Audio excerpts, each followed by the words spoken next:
गाबा test day second भी कह सकते हो, डे वन भी कह सकते हो। पहले दिन तो बारिश की भेंट चढ़ गया और दूसरे दिन भी बारिश हुई है, लेकिन पानी की नहीं, रनों की। काफ़ी कुछ हुआ इस दिन में, काफ़ी कुछ इंटरेस्टिंग हुआ, काफ़ी कुछ दिल दुखाने वाला हुआ। सब चीज़ों की बात करेंगे वन बाय वन। तो चलिए जल्दी स्टार्ट करते हैं आज की इस वीडियो को। तो दोस्तों सबसे पहले जब मैच स्टार्ट होता है तो 28 रन्स पे 9 लॉस था ऑस्ट्रेलिया, जो कल मैच खत्म हुआ था 13.2 ओवर्स के बाद।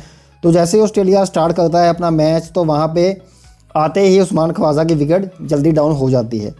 देन उसके बाद जो खिलाड़ी हैं मैक्स विनी, वो आउट हो जाते हैं 9 रन के स्कोर्स के ऊपर। उसके बाद मानस लबुशेन जो है 12 रन के ऊपर आउट हो जाते हैं।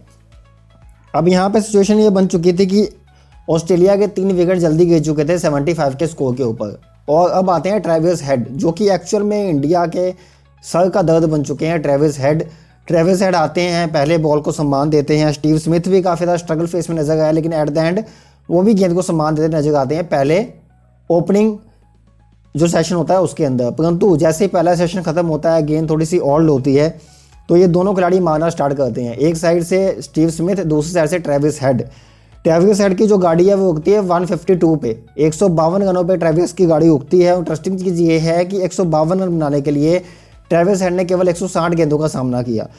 एक्चुअल में ये जो खिलाड़ी है ये इसलिए इतना ज़्यादा पिंच करता है इंडिया को, क्योंकि ये बहुत ही ज़्यादा फास्ट गति से रन्स बनाता है और इंडिया को मौका नहीं मिलता है इन्हें समझने का।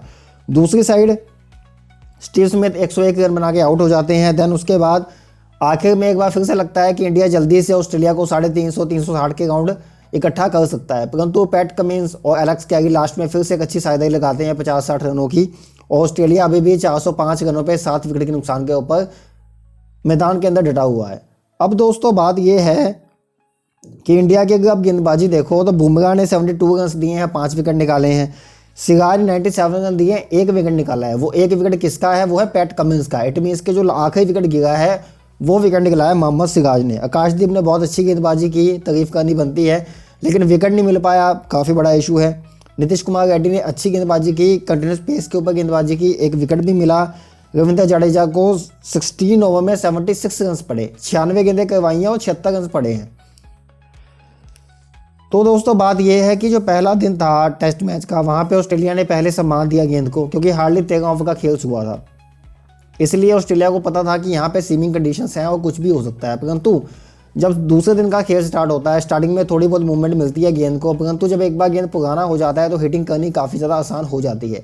ये बात मैंने आपको कल की वीडियो में बताई थी कि गाबा की विकेट उस तरीके की लग नहीं गई कि बहुत ज़्यादा फास्ट हो या बाउंसी हो, जिससे कि कोई दिक्कत है बल्लेबाजों को। परंतु जब एक बार बल्लेबाज सेट हो गए तो वहाँ पर उन्होंने अच्छे खासे रन्स भी बनाए और ट्रेविस हेड ने जो पारियाँ खेली हैं वो तो काफ़ी ज़्यादा काबिल तारीफ हैं। अब हम बात करते हैं इश्यूज़ की। इश्यूज़ क्या हैं? इश्यूज़ ये हैं कि चलो पहले सिलेक्शन पे बात करते हैं। आकाशदीप को टीम के अंदर लेके आया गया हर्षित राणा की जगह पे, और हर्षित राणा का ऑलमोस्ट बनता ही था कि वो नहीं खेलेंगे तीसरा टेस्ट मैच। यहाँ तो आकाशदीप आते हैं तो प्रकाशित आते हैं, और आकाशदीप रेस में आगे खड़े थे तो आकाशदीप को मौका भी मिला। आकाशदीप ने अच्छी गेंद खिलाई, अंदर बाहर घुमाई, और जब 80 ओवर के बाद दोबारा से नई गेंद ली गई तो वो भी जसप्रीत बुमराह के साथ आकाशदीप शेयर करते हुए नजर आए। अब इसके 2 रीज़न हो सकते हैं। पहला रीज़न ये हो सकता है कि मोहम्मद सिराज के पैर में थोड़ी खिंचावट थी, शायद उसका कारण उन्हें नया बॉल नहीं दिया गया, या फिर आकाशदीप बेटर ऑप्शन था इसलिए उन्हें नया बॉल दिया गया। अब जो दूसरा इशू है वो है रविंद्र जडेजा। पहला मैच खेलते हैं वाशिंगटन सुंदर, दूसरा खेलते हैं रविचंद्रन अश्विन, और तीसरा खेलते हैं रविंद्र जडेजा। अगर हम इन तीनों गेंदबाजों के बीच में गेंदबाजी की बात करें कि बेहतर गेंदबाज कौन है, तो वो है रविचंद्रन अश्विन। और अगर हम बैटर बल्लेबाज की बात करें तो वो है रविंद्र जडेजा। और जो वॉशिंग है वो बॉलिंग अच्छी करते हैं, बल्लेबाजी भी कर सकते हैं, वो मिडल में आते हैं। कहीं ना कहीं इंडिया टीम ने ये सोचा है कि हमें 8 नंबर पे एक प्रॉपर बल्लेबाज चाहिए जो थोड़ी बहुत गेंदबाजी कर सकता हो। हालांकि रविंद्र जडेजा थोड़ी बहुत गेंदबाजी नहीं करते, ऑलमोस्ट 250-300 विकेट्स हैं उनकी टेस्ट मैच के अंदर। परंतु ये जो डिसीजन लिया है इंडिया की टीम ने, ये काफ़ी ज़्यादा आश्चर्यचकित करने वाला है, क्योंकि इंडिया या तो अश्विन के साथ जाता है या दोबारा से वाशिंगटन सुंदर के पास जाता। अभी रविंद्र जडेजा को खिलाना, इसमें कि 3 लेफ्ट हैंडर्स मौजूद हैं ऑस्ट्रेलिया की इनिंग्स के अंदर। पहले तो है उस्मान ख्वाजा, दैन उसके बाद आते हैं ट्रेविस हेड, दैन उसके बाद आते हैं एलेक्स कैगी। तो 3 लेफ्ट हैंडर होते हुए लेफ्ट आर्म स्पिनर के साथ जाना, मुझे समझ ही नहीं आई कि सिलेक्शन किस तरीके से हुआ है। दूसरी साइड में अगर आप बात करोगे तो दूसरी साइड में जो गेंदबाजी है उसमें वही मसला सामने आ गया है कि जसप्रीत बुमराह लॉन फाइटर लगते हुए नजर आ गए हैं, क्योंकि एक साइड से 72 रन देके 5 विकेट निकाली हैं बंदे ने, और दूसरी साइड से अगर आप 72 रन निकाल दें 405 में से, तो न्यू बॉट 330 रन बचते हैं, 333 रन बचते हैं।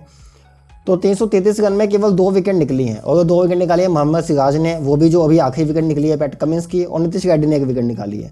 तो दोस्तों यहाँ पे जो सिचुएशन है इंडिया की मुझे काफ़ी ज़्यादा ख़राब नज़र आ गई है। और खुदा ना खास्ता अगर जिस पे बुमराह इंजर्ड हो जाते हैं या वो रेस्ट मांगते हैं किसी एक टेस्ट के लिए, तो क्या होगा इंडिया का।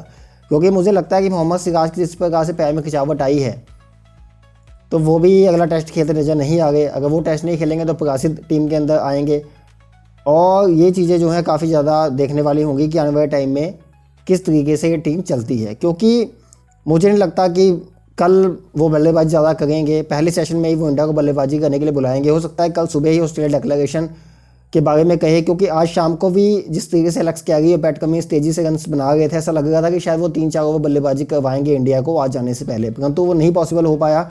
तो ऑस्ट्रेलिया चाहेगा कि उन्हें पहले सेशन के अंदर ही बल्लेबाजी करवाई जाए, और मुझे लगता है कि शायद वो कल बल्लेबाजी करने नहीं आएंगे। अगर आते हैं तो बेवकूफ़ी कही जाएगी, क्योंकि रन्स ठीक ठाक बन चुके हैं और इंडिया को अब टक्कर देनी पड़ेगी। कम से कम इसको यहाँ सरपास करना पड़ेगा, या फिर इसके बराबर रन्स बनाने पड़ेंगे पहले बैटिंग के अंदर ही। क्योंकि ये जो टेस्ट मैच है बारिश से बाधित होने वाला है। बारिश पहले दिन हुई थी, दूसरे दिन नहीं हुई। कल भी टेस्ट मैच जो है आधा घंटा पहले स्टार्ट होगा, परंतु कल के दिन जो बारिश के साथ है वो 50% है। अगर आपने मेरे पहले दिन की वीडियो देखी है तो वहाँ मैंने आपको बताया था कि कितने % बारिश हो सकती है कौन से दिन के ऊपर। यहाँ आई बटन पर क्लिक करके आप उस वीडियो को देख सकते हो। अगर इंडिया को यहाँ से कुछ भी निकालना है इस टेस्ट मैच से, तो इंडिया को तेज गति से रन भी बनाने होंगे और लीड भी लेनी पड़ेगी फर्स्ट इनिंग्स में। अब वो काम नहीं चलेगा कि 200 पे ऑल आउट हो जाओ, 150 पे ऑल आउट हो जाओ, देन फिर दूसरी इनिंग में देखो क्या होता है। वो चीज़ यहाँ पे चलेगी नहीं। तो कहीं ना कहीं चीज़ें इंडिया के हाथ से निकलती हुई नजर आ गई हैं। ट्रेविस हेड और स्टीव स्मिथ ने इंडिया को सर पकड़ने के लिए मजबूर कर दिया है, और अभी के टाइम में ऑस्ट्रेलिया इस मैच के अंदर हॉट रेड फेवरेट्स बन चुकी है। तो दोस्तों ये थे दूसरे दिन की मैच की समरी। आपके इसके बारे में क्या राय है मुझे नीचे कमेंट्स के अंदर बता सकते हो। अगर आप वीडियो को फेसबुक पे या यूट्यूब के ऊपर देख रहे हो तो वीडियो को लाइक कर सकते हो, चैनल को सब्सक्राइब कर सकते हो, फॉलो कर सकते हो, और ऐसे क्रिकेट अपडेट्स के लिए क्रिक बुक के साथ जुड़ सकते हो। धन्यवाद।